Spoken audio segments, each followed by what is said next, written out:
Let's start. रात के अंधेरे और चांद की रोशनी में करण को वो अंगूठी ठीक से नहीं दिख रही थी, लेकिन उसे अपने हाथ में पकड़ते ही पता चल गया कि वो सुशील की अंगूठी है। पूरे दिन से ही सुशील इसके बारे में बहुत बार बोल चुका था। एक दो बार तो बख्शी सर ने उसे डांट भी दिया था कि वो उस अंगूठी को कहां घुमा कर आया है। लेकिन अब जब करण को अंगूठी मिली है तो बस उसे इतना डाउट है कि ये अंगूठी आदित्य के पास कैसे आई। अनामिका आदित्य को गेट तक छोड़ने गई थी। तब करण वापस हॉल के अंदर गया। वहां वो अकेला ही बैठा था। तब करण ने सुशील को वो अंगूठी बताई। अंगूठी को देखकर सुशील के चेहरे पर स्माइल आ गई। उसने करण से पूछा, थैंक यू करण, मैं इस अंगूठी को सुबह से ही ढूंढ रहा था और पापा भी डांट चुके थे, पर तुम्हें ये मिली कहां पर? करण के मन में कुछ और चल रहा था और उसने उसी बात को सोचकर कहा, आदित्य पेड़ से फल तोड़ रहा था, तब वो उछल रहा था और उसकी जेब से अंगूठी गिरी। शायद उसे इस बात का ध्यान नहीं था, लेकिन मुझे नहीं समझ आ रहा कि ये अंगूठी उसके पास पहुंची कैसे। करण का सवाल सुनकर सुशील को हंसी आ गई और उसने कहा, अरे तुम भी कहां इस बात का लोड ले रहे हो? कल रात को जब आदित्य मुझसे मिला होगा तो उसके पास रह गई होगी और अभी लेकर आया होगा ताकि मुझे दे सके। चाचू, अगर वो अंगूठी देने के थॉट से यहाँ आया था तो इसे अपनी जेब में लेके क्यों घूम रहा था? वो जब यहाँ 2 घंटे बैठा था तब उसने आपको अंगूठी क्यों नहीं दी? मुझे तो नहीं लगता कि वो अंगूठी आपको देना चाहता था।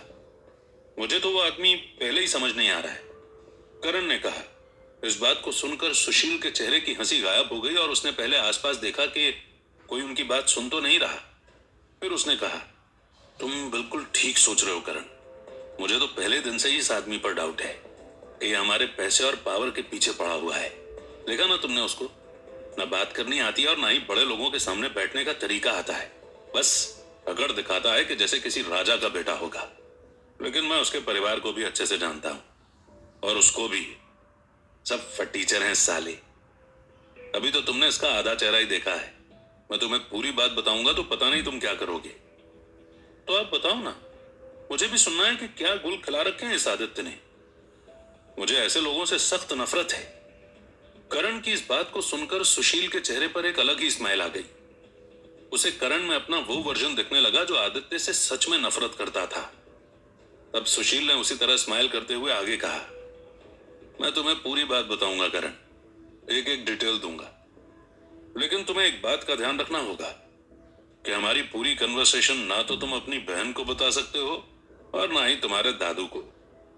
पता नहीं पापा को उस पागल से कैसा लगाव है कि उसे हर बार परिवार का हिस्सा बोल देते हैं। वो कभी भी हमारे परिवार का हिस्सा नहीं बन सकता।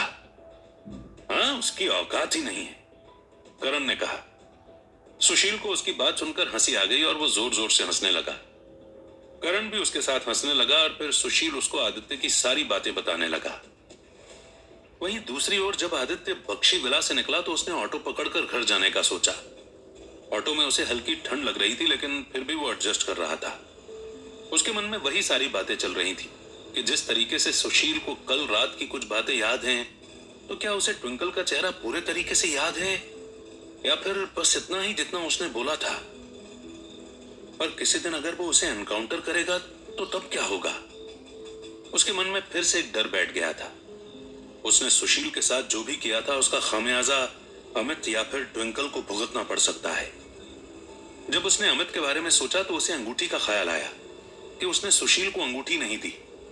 उसने अपने आप को कोसा और यह सोचा कि अगर वो अभी ऑटो घुमवा लेगा तो वापस जाकर अंगूठी दे देगा।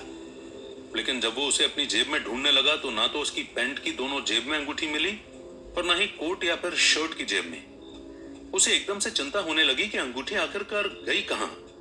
और फिर उसे अचानक ध्यान आया कि जब वो उछल रहा था तब शायद अंगूठी नीचे गिर गई होगी। आदित्य अब इस सोच में घिरा गया कि क्या वो अंगूठी सुशील को मिल जाएगी या फिर उसे वापस पलट कर जाना चाहिए और उन्हें बताना चाहिए कि वहां पर है। लेकिन उसे वापस जाने की कोई इच्छा नहीं थी। वो जिस तरीके के डर के मंजर से लौट कर आया था वो उसमें वापस नहीं जाना चाहता था और ना ही वो इस बात को एक्सपीरियंस करना चाहता है कि सुशील को कल रात के बारे में कुछ भी याद है। उसने सोचा कि अगर अंगूठी बख्शीवाला के अंदर ही है तो कोई ना कोई उसे ढूंढ लेगा और सुशील को दे देगा।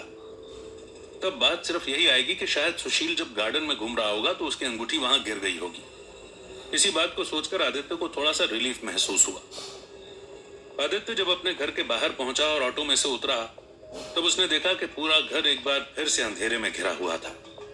उसने पलटकर ऑटो वाले को पैसे दिए और तब उसके मन में यही चल रहा था कि शायद ये इसलिए हुआ है क्योंकि मृणाली फिर से दुख मना रही है।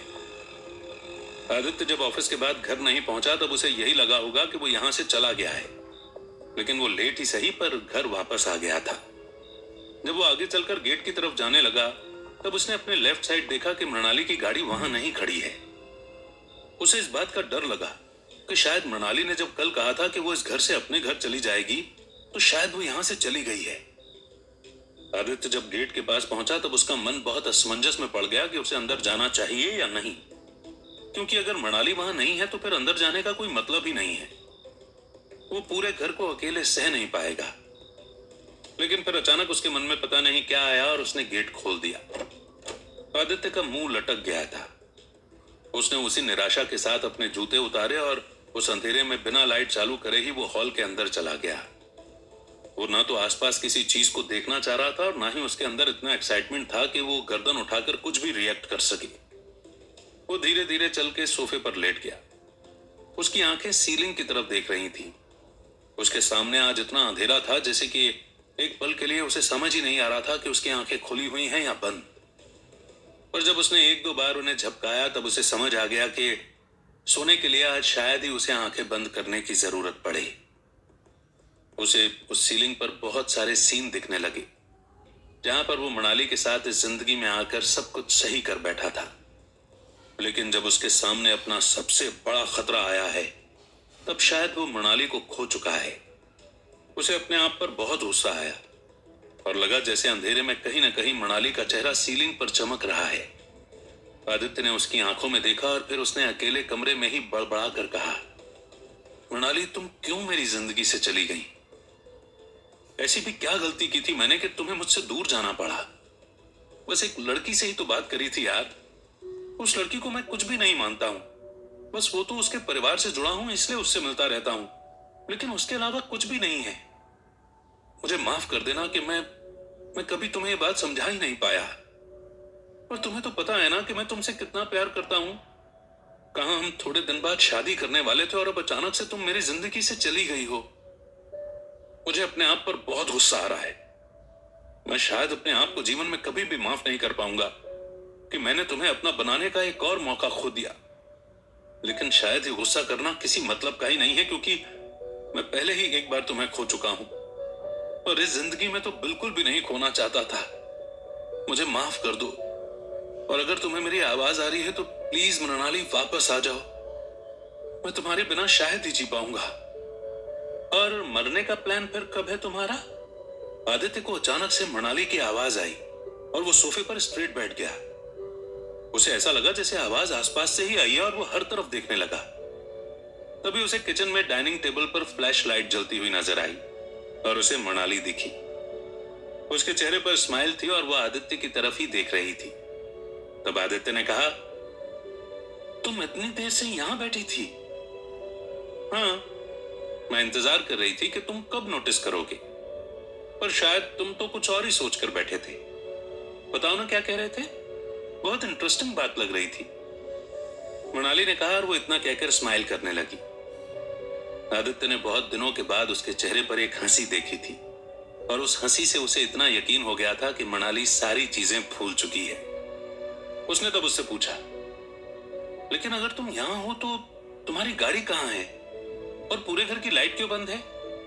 तुम्हें अंधेरा ज्यादा ही पसंद आ रहा है क्या? आदित्य की बात सुनकर मृणाली डाइनिंग टेबल पर से उठी और फ्लैश लाइट के साथ चलती हुई आकर सोफे पर बैठ गई। उसने फ्लैश लाइट को उन दोनों के बीच में रखा, जिसकी वजह से वो लाइट ऊपर सीलिंग से टकराकर पूरे घर में रिफ्लेक्ट हो रही थी। तब मृणाली ने कहा, वोल्टेज की दिक्कत है इसलिए हमारे पूरे घर की लाइट गई हुई है। और रही बात मेरी गाड़ी की, तो वो तो कल ही खराब हो गई थी। मैं जब सुबह मीटिंग में जाने के लिए उसे चालू कर रही थी तब वो स्टार्ट ही नहीं हुई और फिर मुझे मैकेनिक को बुलाना पड़ा। वो उसे ले गया है और एक दो दिन के बाद ठीक करके ले आएगा। लेकिन सुबह मैं तुम्हारा इंतजार कर रहा था, तुम तो आई ही नहीं। मुझे लगा तुम ऑफिस नहीं जाओगी इसलिए मैं कैब लेकर चला गया। बात यह है कि मुझे एक फॉर्म में जाकर मीटिंग करनी थी और वो दिन में 12:30 बजे थी, इसलिए मैं थोड़ा ज्यादा सो गई। अच्छा, अब मैं समझा। हाँ, वैसे अगर तुम चाहो तो मैं लाइट बंद कर सकती हूँ, तुम फिर अपनी बात कंटिन्यू कर सकते हो, और मरने का प्लान मुझे जरूर बताना। मृणाली ने हंसते हुए कहा। आदित्य को एक रिलीफ हो गया कि आखिरकार मृणाली और उसके बीच में जो भी चल रहा था वो सब ठीक होने की शुरुआत हो गई है। Episode number 114 will start.